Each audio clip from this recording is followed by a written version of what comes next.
Welcome back. In part 7 we're going to look at the thrust lever and the thrust lever potentiometer. This is an original thrust lever for an A-4K Skyhawk.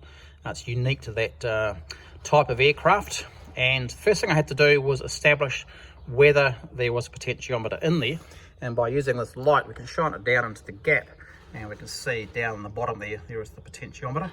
So having established that, I had a look at the wiring coming out of that area, which is around in that position there, and there were a number of cables and wires that came out, and then two of those three big ones ran out to these plugs, which I marked thrust lever and thrust lever 2. Now I connected those up through the multimeter, and none of them were connected to the thrust lever potentiometer.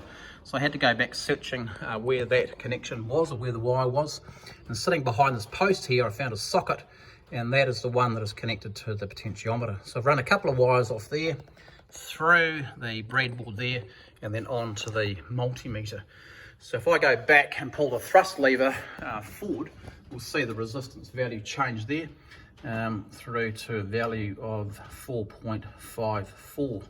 So having established that the thrust lever potentiometer works, and previously establishing that the pitch potentiometer in there works, and the roll in that position works, now I can start wiring it up. So I'm going to remove that plug, put on a different plug which will be easier to wire up. There'll be 6 wires coming from that, 3 from the pitch, 3 from the roll. And then in this position here, I'll put another plug into that socket, and there'll be another 3 wires coming from there. So 9 wires in all of which will go into an Arduino. And in the next video, I'll show you a wiring diagram using fritzing and explain how I'm going to actually wire it up to make it all work. So look forward to seeing you in the next video.